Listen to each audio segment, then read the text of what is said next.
Everyone, welcome to RJ commerce. आज हम लोग डिस्कस करेंगे जब कोई कॉमर्स लेता है कोई स्टूडेंट, वो जब अकाउंटिंग पढ़ना स्टार्ट करेगा उसे क्या क्या आइटम्स मिलेगा, जो हम लोग का बेसिक बताएगा। जैसे हम लोग के पास एसेट्स क्या होता है, लायबिलिटी क्या होता है, ठीक है, कैपिटल क्या होता है, कॉस्ट क्या होता है, ये सारा चीज़ को हम लोग इस वीडियो में समझेंगे। तो टाइम बर्बाद किए बिना स्टार्ट करते हैं। हम लोग का जैसा कि चैप्टर का नाम रहेगा बेसिक अकाउंटिंग टर्म्स।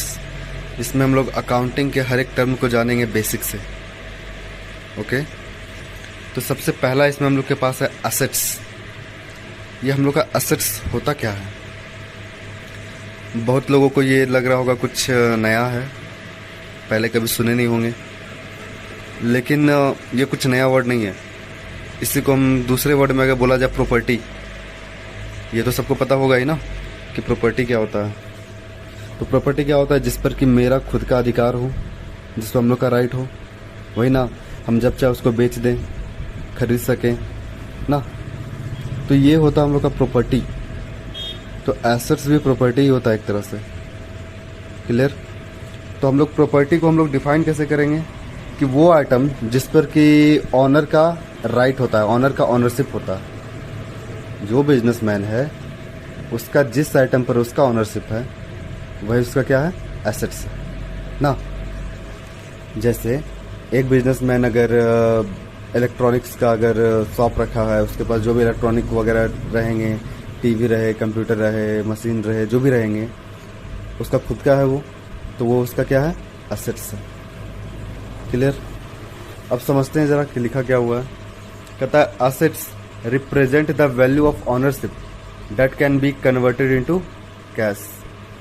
एसेट्स बताता है ऑनरशिप को।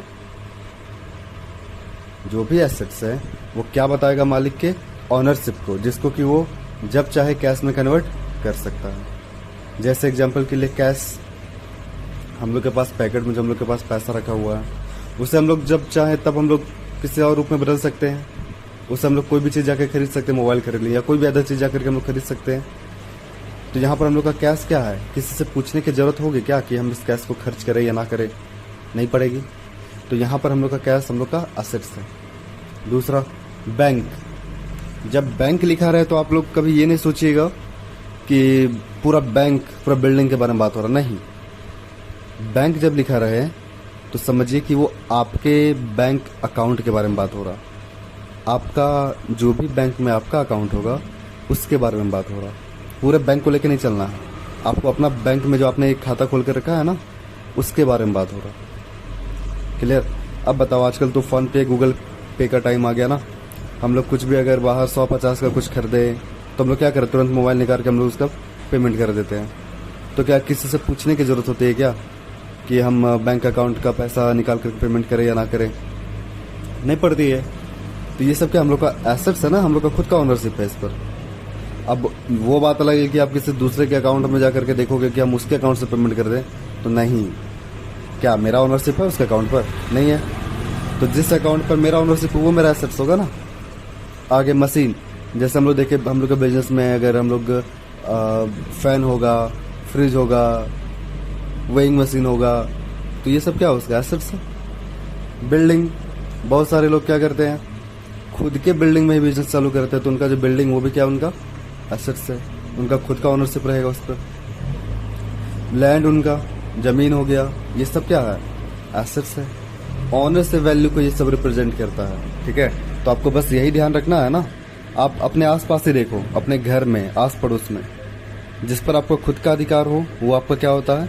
एसेट्स। बस आपको यही लेकर चलना है, जिस पर मेरा खुद का अधिकार होगा वो मेरा एसेट्स होगा।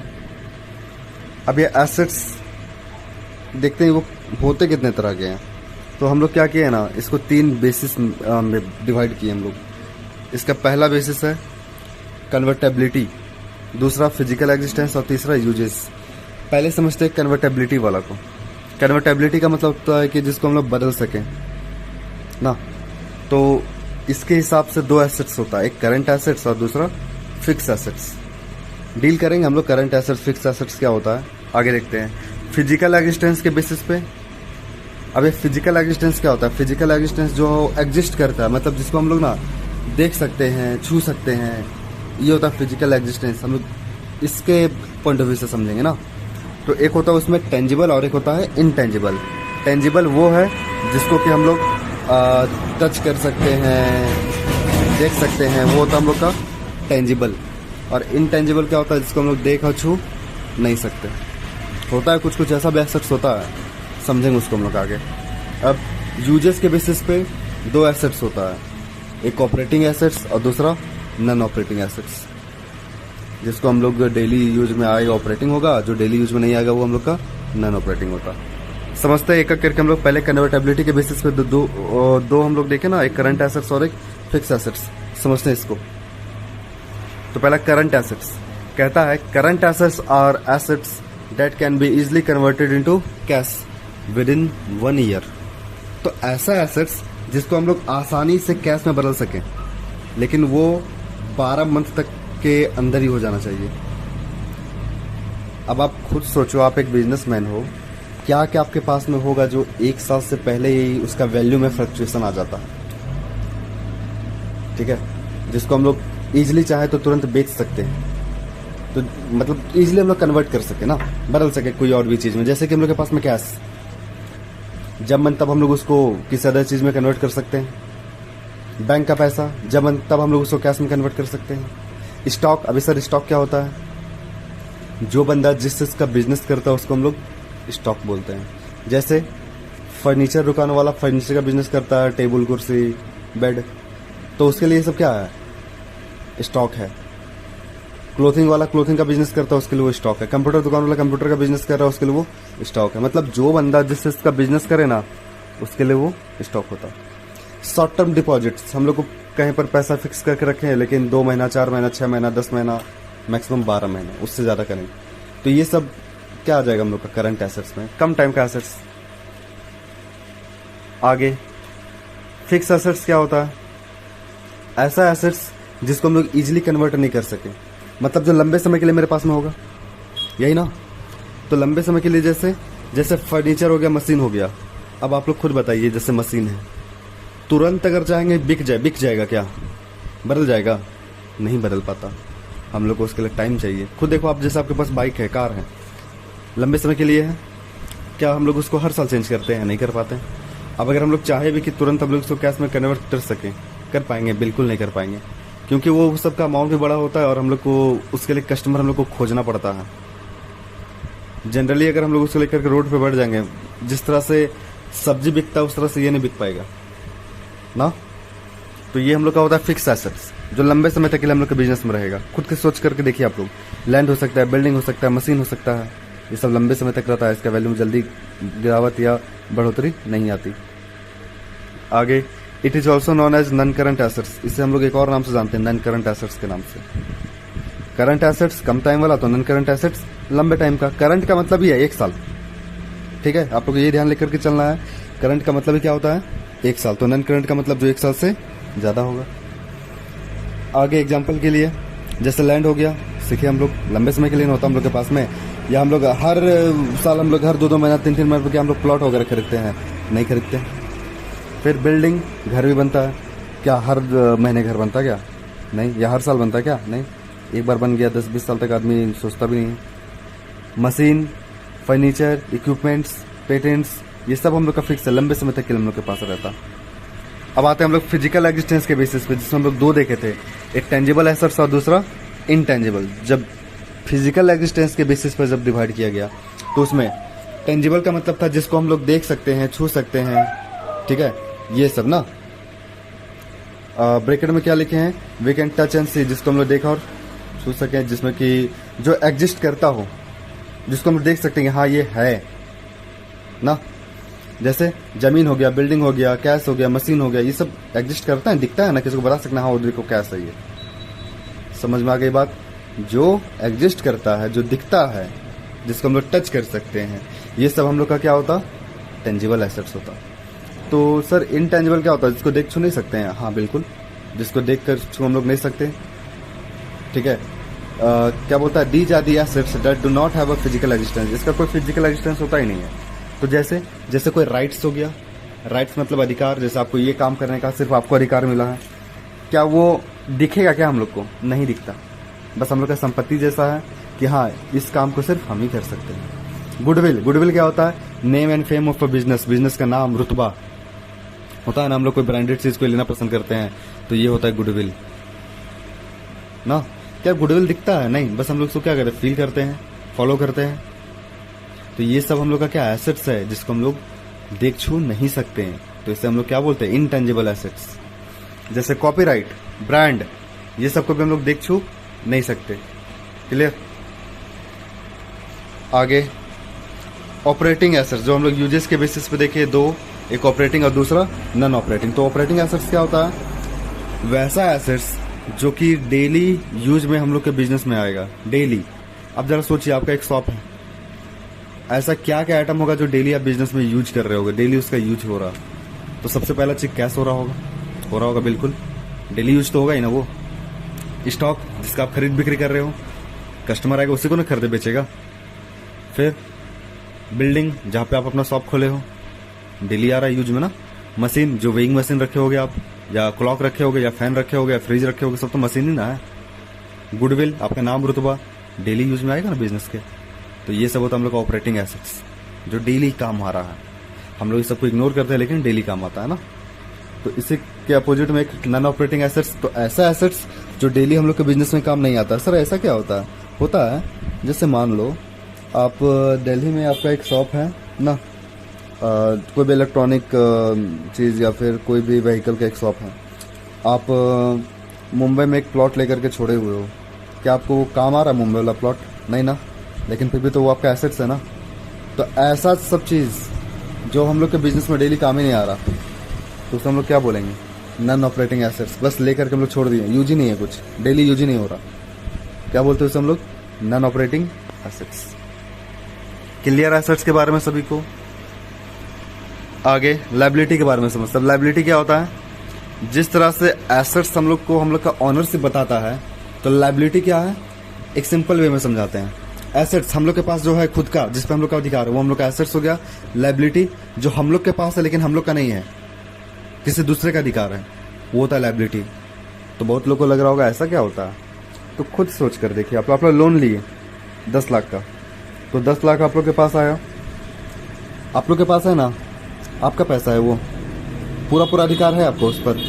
नहीं है पूरा अधिकार आपका, बिल्कुल भी नहीं है ना। उस पर किसका अधिकार है? जिससे आपने लोन लिया है। तो सर हम लोग तो उसको बाद में पेमेंट देंगे ना, हम बाद में देंगे, लेकिन क्या पूरा क्लियर आप पूरा है? नहीं है, आपको देना पड़ेगा पैसा लौटा कर। तो ये होता है लायबिलिटी, मतलब उस पैसे पर किसी और का अधिकार है, हम लोग बस उधार के रूप में लिए हुए हैं, तो इसे बोलते हैं हम लोग लायबिलिटी। जैसे एक और एग्जांपल समझो, जैसे आप एक कार निकालें, अगर आप फुल्ली पेमेंट दे करके शोरूम को कार निकाले हो तो आपका एसेट्स है पूरा, लेकिन अगर आप इंस्टॉलमेंट बेसिस पर निकाल रहे हो, क्या पूरा पेमेंट दे दिए हो आप? नहीं, तो आपके लिए एक तरह का लायबिलिटी है। क्लियर? चलिए समझते हैं। कहता है लायबिलिटी का अमाउंट होता है जो कि किसी कंपनी के द्वारा किसी सप्लायर को, बैंक को, या कोई भी लेंडर हो गया, या कोई भी अदर प्रोवाइडर जो कि गुड्स और सर्विस हम लोग को दिया हुआ होगा, हम लोग उसको पे करेंगे, उधार लेकर के हम लोग रखे हुए हैं। जैसे क्रेडिटर्स, क्रेडिटर्स कौन होता है? जिससे हम लोग पैसा लिए हैं, मतलब जिसको हम पैसा रिटर्न करेंगे, तो हम लोग का तो लायबिलिटी है ना, पैसा वापस करना पड़ेगा। बिल्स पेबल, ऐसा बिल जो कि हमको पे करना है, जैसे इलेक्ट्रिसिटी बिल आया, उसमें डेट रहता है ना कि आप इतने दिन तक पैसा पेमेंट कर दो। अब बताओ मेरे को, ये जो बिल्स पेबल है, हमको पे करना होगा कि हमको पैसा रिसीव होगा? पे ही करना पड़ेगा, तो लायबिलिटी है ना कि हमको पैसा किसी और को देना है। आउटस्टैंडिंग एक्सपेंस, ऐसा एक्सपेंस जो हम लोग खर्च कर दिए लेकिन अभी तक उसका पेमेंट नहीं दिए हैं। जैसे हम लोग कहीं पे रूम पर रेंट में रह रहे थे ना, अब महीना लग गया है 1 तारीख को, आज 10 तारीख हो गया, हम लोग अब तक पेमेंट नहीं दिए ना, देना पड़ेगा। तो वो हम लोग का होता है खर्चा, जो कि बाकी है, बाकी खर्चा होता है। आउटस्टैंडिंग का मतलब होता है बाकी, वो स्लैश एस का मतलब है आउटस्टैंडिंग। क्लियर? अब जिस तरह से एसेट्स का हम लोग समझे थे डिवाइड करके, अब लायबिलिटी को भी देखते हैं। 3 तरह का लायबिलिटी हम लोग पढ़ेंगे, current liability, non current liability या कंटीजेंट लायबिलिटी। जिस तरह से करंट एसेट्स पढ़ते हैं, ऐसा एसेट्स जो 1 साल तक में ही फ्लक्चुएट हो जाता है, तो लायबिलिटी भी वैसा लायबिलिटी जो 1 साल तक में ही फ्लक्चुएट हो जाता है, इसे हम लोग शॉर्ट टर्म लायबिलिटी भी कहते हैं। क्लियर। अब दूसरा में आते हैं हम लोग नॉन करंट लायबिलिटी में। अब नॉन करंट लायबिलिटी क्या होता है? तो ऐसा लायबिलिटी जो लंबे समय तक चले। तो सर जैसे लंबे समय का आप उधारी ले लिए हो या कोई मोर्गेज लोन हो, जैसे 5 साल 10 साल, जो साल भर से ऊपर रहेगा ना, वो सब नॉन करंट लायबिलिटी बोलेंगे। ठीक है, मतलब ऐसा उधारी जो लंबे समय के लिए हो ना, 1 साल से ज्यादा का। अब कंटिजेंट लायबिलिटी क्या होता है? तो कंटिजेंट लायबिलिटी कहने का मतलब ऐसा लायबिलिटी जो आप पर हो भी सकता है, मतलब आप उसके लिए पेबल हो भी सकते हैं और नहीं भी। तो अभी लग रहा होगा आप लोगों को कि ऐसा क्या हो सकता है। तो एक एग्जांपल देते हैं। जैसे आप लोग ना एक सामान बेचते, कोई वारंटी प्रोडक्ट मेरे को बेच रहे हो, ठीक, और आप मेरे को ये बोले सर आप ये ले जाओ, आपको 1 साल का वारंटी देते हैं, अगर कुछ भी खराब हो गया तो आप उसको रिप्लेस कर दोगे। अब एक बार बताओ मेरे को, क्या आप लोग को पता है कि वो साल भर चलेगा कि नहीं चलेगा? कंफर्म रहता है कोई? बिल्कुल नहीं रहता ना। तो अगर 1 साल से पहले अगर वो मेरा खराब हो गया तो आपको फिर से वो मेरे को रिप्लेस करके देना पड़ेगा। आपका लायबिलिटी आ गया ना कि हाँ मेरे को बदल के देना पड़ जाएगा सर जी को। अब वही सोचो, अगर 1 साल से ज़्यादा चला तो क्या आपको रिप्लेस करके देना पड़ेगा? आप उसके लिए पेबल हो? नहीं हो। तो ये एक ऐसा लायबिलिटी है जो कि आपको पे करना भी पड़ सकता है या नहीं भी, वो फ्यूचर इवेंट पर डिपेंड करेगा। क्लियर।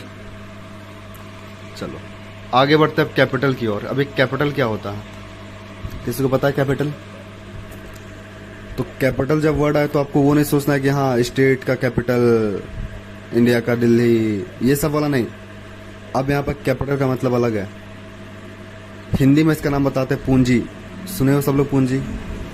तो पूंजी वो अमाउंट होता है जिससे कोई आदमी अपना बिजनेस स्टार्ट करता है या बिजनेस कंटिन्यू है तो उसको बीच में और कैपिटल की जरूरत पड़ेगी पैसे की, तो वो पूंजी लगाएगा। ऐसा होता ना, तो वही होता है कैपिटल। मतलब कैपिटल क्या होता है? कैपिटल एक मनी है, चाहे वो कैश के रूप में या कोई अदर आइटम के रूप में भी हो सकता है, जो कि ऑनर के द्वारा लगाया जाता है बिजनेस में, बिजनेस को स्टार्ट करने के लिए, बिजनेस को कंटिन्यू करने के लिए, बिजनेस को हेल्प करने के लिए। कहता है capital refers to the financial resources that businesses can use to fund their operation like cash, machine, equipment and other resources. These are the assets that allow the business to produce a product or service to sell to the customer. In other words, capital can include cash or other assets introduced into a business by the owner. Capital cash हो सकता है, कोई भी assets जो कि business के द्वारा, ये ऑनर के द्वारा बिजनेस में लगाया जाता है ना। अगर कोई बिजनेसमैन कैपिटल में सिर्फ कैश लगाया 10 लाख, तो उसी कैश से जा करके मशीन खरीदेगा, लैंड खरीदेगा, बिल्डिंग खरीदेगा, स्टॉक खरीदेगा ना।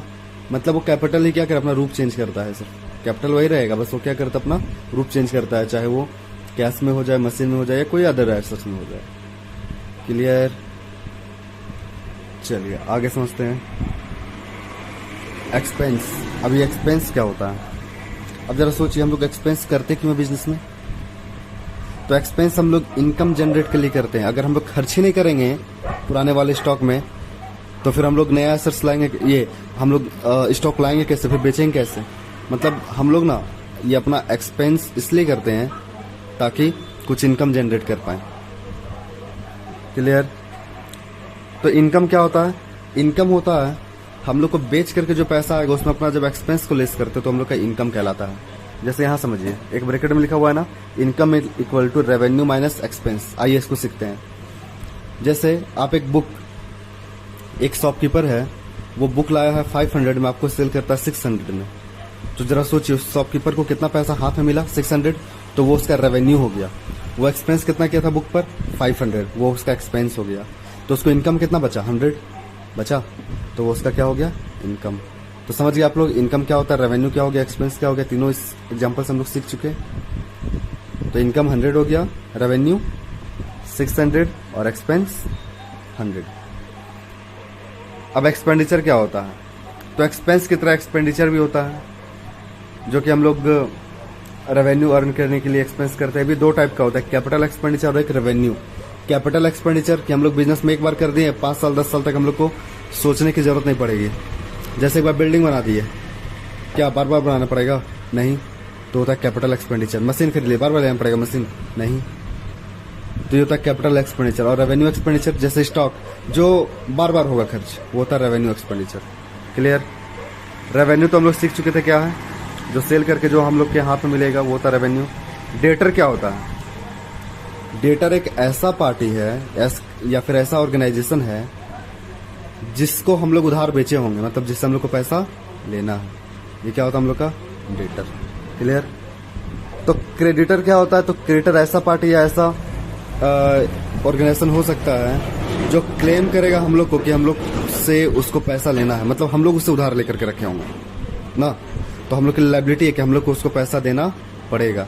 देखिए डेटर में क्या होता है, पैसा मिलेगा हम लोग को किसी इंसान से, और क्रेडिटर में हम लोग को पैसा पे करना पड़ जाएगा किसी को। तो डेटर हम लोग का एसेट्स के जैसा हो गया, ये क्रेडिटर हम लोग के लिए लायबिलिटी के जैसा। अभी गुड्स क्या होता है? तो गुड्स ऐसा चीज है जो कि बिजनेस में ना सिर्फ बेचने के लिए रखा हुआ है। जैसे एक फर्नीचर दुकान वाला जो भी टेबल कुर्सी रखा है अपने यूज के लिए रखा है कि बेचने के लिए रखा है? बेचने के लिए रखा है, तो वो उसका गुड्स है। ठीक है, मतलब बिजनेस में वैसा आइटम जो बेचने के लिए रखा गया हो वो क्या होता है? उसका गुड्स होता है। इसको हम लोग और भी दो नामों से जानते हैं, जैसे स्टॉक, इन्वेंट्री, ये हम लोग का गुड्स ही होता है। अभी दो टाइप का होता है, एक ओपनिंग और एक क्लोजिंग। अभी ओपनिंग क्लोजिंग, ओपनिंग जो हम लोग के साल के स्टार्टिंग में रहेगा वैल्यू, और क्लोजिंग जो हम लोग के साल के अंत में बताएगा। जैसे एक आदमी अगर 2020 में बिजनेस कर रहा है तो 2020 का जो क्लोजिंग होगा वो 2021 के लिए क्या बनेगा? ओपनिंग बनेगा। फिर जो 2021 के लास्ट में होगा उसका क्लोजिंग। क्या दोनों वैल्यू में से सेम आएगा? नहीं, इस साल का ओपनिंग और इस साल का क्लोजिंग बहुत फर्क आएगा, होगा ही ना। तो यहाँ पर हम लोग दो टाइप का देखते हैं, एक ओपनिंग स्टॉक और एक क्लोजिंग स्टॉक। अबे लाइव स्टॉक क्या होता है?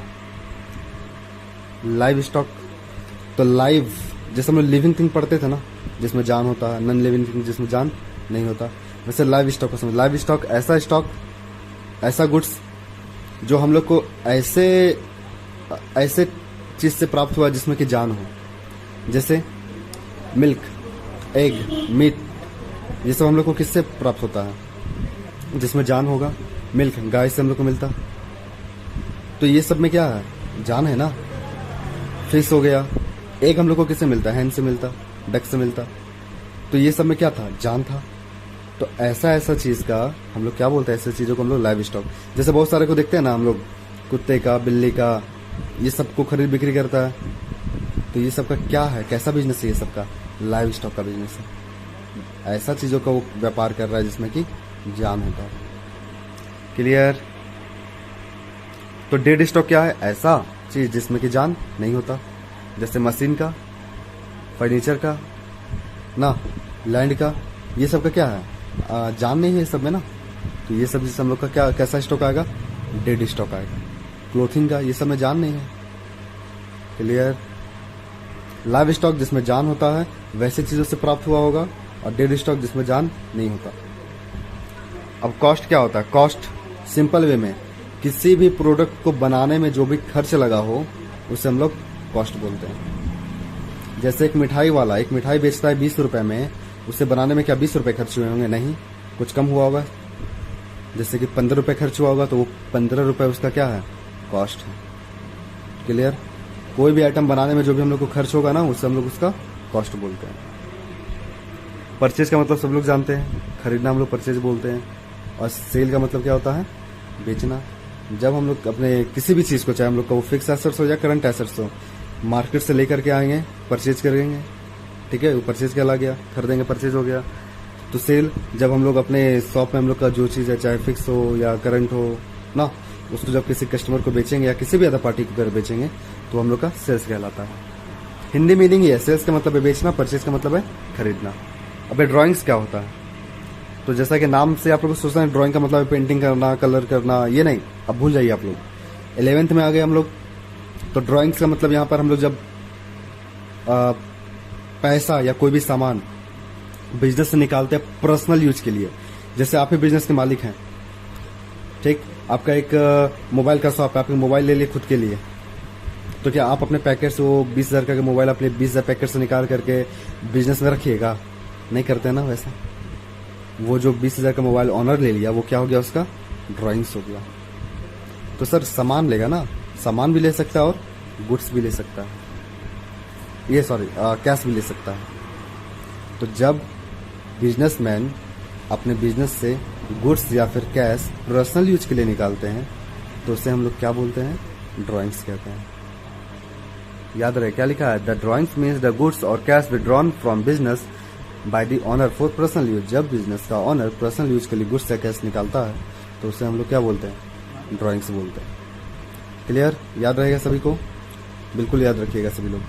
अबे बैड डेट्स क्या होता है, तो बैड डेट्स देखिए, डेट्स का मतलब यहाँ पर उधारी, तो बैड डेट्स का मतलब ऐसा उधारी जो खराब है। यहाँ पर डेट्स का मतलब पहले समझ, जैसे बैड डेट्स, बैड को भी हटा दो, पहले डेट्स को समझते। डेट्स का मतलब ये उधार, हम उधार ने ये नहीं, हम लोग किसी को दिए हैं वो उधार। डेट्स का मतलब क्या है, हम लोग किसी को दिए तो वो उधारी। अब बताइए, आप जैसे मिस्टर एक्स को अपना 5,000 का माल उधार में आप बेचे हुए हैं, आप उसको बैड कब बोलिएगा, बैड इंसान कब बोलिएगा, जब वो आपको पैसा नहीं दे रहा होगा तभी ना। नहीं दे रहा मतलब वो भाग गया, बिल्कुल नहीं देगा। तो जब हम लोग उधारी किसी को दिए वो मेरे को मिलेगा ही नहीं, डूब गया, होता है पैसा डूब जाता है बिजनेस में, कहते हैं ना हम लोग, तो वो होता है हम लोग का क्या, bad debts. Clear, bad debts का मतलब पैसा डूब गया। एक होता है डाउटफुल डेट्स, डाउटफुल डेट्स का मतलब हम लोग उस पे ऊपर शक है, दे भी सकता और नहीं भी दे सकता। एक होता है गुड डेट्स, गुड डेट्स का मतलब होता है अच्छा इंसान हो, टाइमली जब बोलता है तब आकर के पैसा अपना उधारी चुका देता है।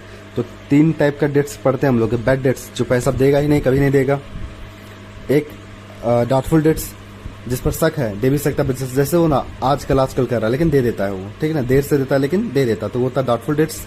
और गुड डेट्स जैसे वो बोला है कि हम 5 तारीख को पेमेंट कर देंगे तो 5 को आकर के पेमेंट कर ही देता है, हम लोग को उसके बारे में सोचना ही नहीं पड़ता, तो वो ऐसा डेटर को हम लोग क्या बोलते हैं, गुड डेट्स बोलते हैं। क्या बोला बैड डेट्स के बाद, bad debts is amount receivable that a customer will not पे। मतलब बैड डेट्स जो होता है एक अमाउंट को रिप्रेजेंट करता है जो कि हम लोग को रिसीव होने वाला था एक कस्टमर से, लेकिन अब वो पे नहीं करेगा, मतलब वो हम लोग का सिटी छोड़कर भाग गया, मोबाइल नंबर भी नहीं उठा रहा हम लोग का, तो इससे क्या समझते हम लोग कि वो पैसा देगा क्या, बिल्कुल नहीं देगा। आगे सॉल्वेंट। अब ये सॉल्वेंट क्या होता है, देखिए जैसे आप एक बिजनेस के ना ऑनर हो, आपको अपना बिजनेस चलाना है, तो कुछ आपका खुद का पैसा रहेगा, कुछ आप उधार लिए होगे।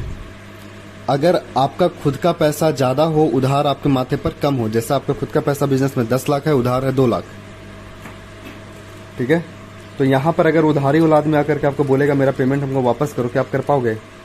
हाँ कर पाएंगे, मेरे पास पेमेंट है ज्यादा, जितना उधार हम तो 2 ही लाख लिए है ना, खुद का पैसा तो 10 लाख है हम लोग के पास, अगर वो ज्यादा जिद करेगा तो देना पड़ जाएगा। तो इस केस को हम लोग बोलते हैं सॉल्वेंट, मतलब जब हम लोग का एसेट्स हम लोग के लायबिलिटी से ज्यादा रहे। तो इंसॉल्वेंट क्या होता है, जस्ट इसका उल्टा, मतलब एसेट्स क्या रहेगा हम लोग के पास में, कम रहेगा, लायबिलिटी ही ज्यादा रहेगा। समझ आया, एसेट्स हम लोग के पास कम रहेगा और लायबिलिटी हम लोग के पास में ज्यादा रहेगा, तो उसे हम लोग क्या बोलेंगे, इंसॉल्वेंट। अब अगर उधार जिससे आप लिए हैं वो आकर के अगर आपसे मांगेगा कि मेरा पेमेंट हमको वापस दो, दे पाओगे आप? नहीं दे पाओगे तो इस केस में आपको अपना बिजनेस क्या करना पड़ेगा, बंद करना पड़ेगा। तो इस केस को बोलते हैं हम लोग इंसॉल्वेंट। सुनते हैं हम लोग, बर्बाद हो जाना, इसे ही बोलते हैं हम लोग इंसॉल्वेंट, दिवालिया हो जाना। क्लियर? तो बेसिक में हम लोगों का इतना सारा ही चीज था। आई होप आप लोग को सारा समझ में आया होगा कि क्या टॉपिक है, एसेट्स क्या होता है, लायबिलिटी क्या होता है, कैपिटल क्या होता है, और बहुत सारा चीज हम लोग सीखे यहाँ पर। आप लोग को अगर ये सब चीज में कुछ भी प्रॉब्लम हो तो बिल्कुल कमेंट करिए, और समझ आया तो वीडियो को लाइक, शेयर एंड सब्सक्राइब। ये आप लोग का लायबिलिटी बनता है, ठीक है। ये नोट्स भी आप लोग का एसेट्स हो गया, और इस वीडियो को लाइक, शेयर, सब्सक्राइब करना ये आप लोग का लायबिलिटी हो गया, यही ना। तो मिलते हैं अगले वीडियो में। और ये जो हम लोग का टॉपिक था ये सभी लोगों के लिए मोस्ट इम्पॉर्टेंट है, चाहे 11 हो या 12th हो, ठीक। 11 वाले बच्चों के लिए ज़्यादा इम्पोर्टेंट है, वो लोग नए नए आएंगे अभी पढ़ने को, तो उनको एसेट्स क्या, लायबिलिटी क्या है, ये सारा चीज़ समझ के रखना है। तो मिलते हैं अगले वीडियो में कुछ नए टॉपिक के साथ में, तब तक के लिए बाय।